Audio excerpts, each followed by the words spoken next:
everyone, I'm Alice and welcome back to BDI Resourcing's YouTube channel. Today I want to talk to everyone out there about CESR. What is CESR? What does CESR support actually look like? And how might a trust be able to support me with my CESR application? So what is CESR? What does that process look like? CESR is the route to specialist registration, so to get your name on the specialist register. CESR is the route for doctors who haven't gone through a UK training programme. So this could be the route for doctors that haven't done training in Europe or the UK, but you're practicing overseas as a senior, maybe a specialist or a consultant, head of department, and you would like to become specialist registered in the UK, so you can practice as a consultant here as a permanent consultant. Now, if you're looking at CESR and you're potentially more junior, my advice for you, if you would like to get onto the specialist register, would be to come to the UK, get a service position so you're familiar with the system, and then maybe progress into training. So CESR specifically is a route for doctors to get onto the specialist register without actually having to go through a kind of GMC approved training programme. So if you've decided that CESR is the route for you, maybe you're a senior overseas, you're a specialist, and you've decided, yeah, I want to get onto the specialist register without actually having to go back and do training in the UK or within Europe, then CESR is a portfolio of evidence. It's not an exam that needs to be taken, it's not a training programme. CESR is evidence created by you, a portfolio of documents that prove that you're practicing independently and can manage cases independently at consultant level across all of the different subspecialties within your specialty.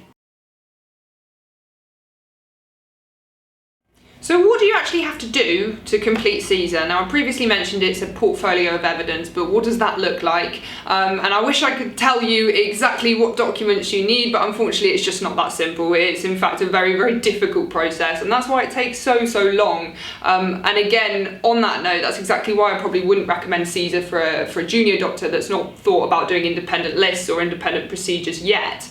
The reason is, when you apply for CESR, all of your documents that you put into that kind of portfolio and submit to the GMC have to be within the last 5 years. So sometimes they might make a caveat to that and look at older experience, but all of the things that you're using to prove that you're practicing independently need to have been within the last 5 years. And that's why we always recommend this route for senior specialists or consultants or head of departments or senior middle grades, people that have already started thinking about independent practice.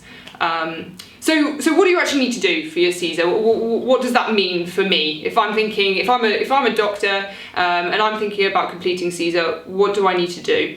So, I mean, it is different for every single specialty, and I specifically do help anaesthetists and critical care doctors.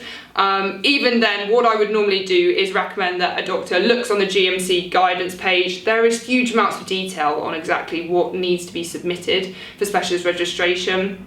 Now, the types of documents do vary. There's about a 100-page PDF split across the CCT curriculum that you have to meet in terms of you've got to evidence that you've met the same as what trainees do, and then the different levels of competency. So within each subspecialty that you're proving you can practice independently, there are level 1, level 2 and level 3, and you need to be at the highest tier at level 3 across those subspecialties. So it's really important that you read the guidance before you start collating documentation to make sure that the documents that you're actually getting off your lead consultants and getting signed by head of departments are actually going to be relevant to your application. One other final point to note when you're kind of thinking about what you need to achieve when you're getting your CESR is, if you look at the GMC guidelines, normally within the breakdown of what you need to prove in your documents, there will be a timeline. Now, for example, as an intensivist, to get your specialist registration, you actually need to do a certain amount of time or a certain number of cases and be practicing independently to a certain level within anaesthetics.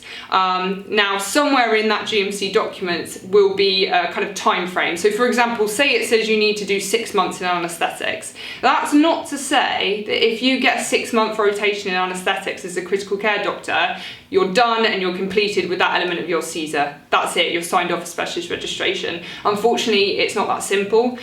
Within those 6 months, you would be expected to do a certain number of cases, see a certain kind of variety of patients, and get huge amounts of sign-off from lots of different clinicians and heads of departments, lead members are kind of practicing more senior than you. So while 6 months in anaesthetics would be great, if you haven't done the required documentation, it might actually take you a year. It might take you 18 months. So that's another really important thing to note, that whilst it might say on the guidance a certain time frame, that's not to say that your CESR will be automatically completed once you've spent that time in that department. So a common question that I often get asked is, does this trust offer CESR support, or can you get me an opportunity that will offer me CESR support? And what I will then ask any doctor is, what support do you need? The reason I ask that is because CESR support can mean a variety of different things. It's an umbrella term for any kind of different trust that might offer a certain element that will help you progress towards a CESR application. So for example, a CESR supporting trust could be a trust that has a CESR mentor there, so someone that's been through CESR, so knows the process. It could also mean just a trust that has every single subspecialty or a lot of the subspecialties that you need to progress with a CESR application yourself. So it's really important to note that a CESR support within a department might not necessarily mean that they are going to hold your hand through the whole process, sign you off for all of the documents you need, and explain exactly what CESR is. So the idea of CESR support, when you see that, is really, really important that you firstly understand where you are with CESR, what competencies that you already have signed off, and what competencies that you would like help with when signing off. And this kind of brings me on to my next point. So when you go for an interview, it's very common and it's a great idea to ask about progression, and often this will mean CESR to a lot of people. So when you're asking a question at the end of your interview and you're saying, what CESR support can you offer me? It's so important that when they say, what CESR support do you need, you are able to then present them with exactly where you are in the process, what maybe specialties you're lacking in. For example, if you're an intensive care doctor, sorry to use this example again, but if you're an intensive care doctor and you may need some more anaesthetic competency sign off, say you're maybe at level 1 or level 2 and you need your level 3 signed off, or the same for paediatrics, say you're at every element but you do need your paediatrics signed off.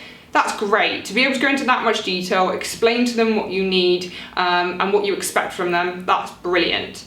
But if you're in a position where you're unsure what you can say in terms of what support you need, then I would absolutely advise avoiding that topic. And the reason I say that is if you ask what CESR support can you give me, but you're unable to tell them exactly what you need, it might put you in a light that suggests that you're not ready to actually take on a CESR kind of program or a CESR supported position. And it might be best or suggested for you that you take up a service role in the department and then progress to training later on. I thought a really nice way to finish this video is to give you my best advice for CESR, and I'm sure everyone else at BDI Resourcing would agree. So here are my 3 top tips for anyone considering CESR. Number 1, if you have heard of CESR, if you are currently pursuing CESR, if you think CESR might be for you in the future, the first step of this process should be for you to go onto the GMC website, go onto their CESR specific guidance, click on your specific specialty, download the PDF documents, and they are quite long, and take a really good read over all of the different modules, all of the different subspecialties, all of the different documents that you might need to collate in the future. Get a really good understanding of the process, what it means, how you collate your documents, and then make a decision on whether it's the right route for you. Second bit of advice is if you're a junior doctor and you're thinking CESR is the route for you, but you're unsure really of how to go about it, you're unsure of the process, and you're unsure maybe where you are within that process, my best advice is to not look for a CESR supported position. my best advice is to get yourself within the NHS, practicing within a service role, familiar with the system, familiar with the NHS, and hopefully you can get a bit of guidance from people around you, whether CESR or training is the right route. Now, my best advice for doctors, junior, middle grade, is to practice within a service role firstly. Then maybe you could be eligible to apply for one of the rare CESR fellowships that are within the UK, or if not, you could then apply for training and get your department to help you with that training application. That's what they're there for. And final top tip is for doctors that are asking in interviews for CESR support. This is so important. So if you're in an interview and you are planning about asking for CESR support or what CESR support they could provide you, please be prepared for them to ask you, what do you need? And this is where you can present them with your knowledge of exactly where you are, what competencies you've had signed off, maybe even talk them through the levels that you are at for each different subspecialty. That's absolutely going to wow them. It's going to make them more likely offer you that support or exposure that you need. So those are my 3 top tips. I really hope that's been helpful. And if you have any other questions about CESR, of course, in anaesthetics and critical care for me, but of course across any of the subspecialties within the NHS, please do reach out to us, and one of us should be able to advise further.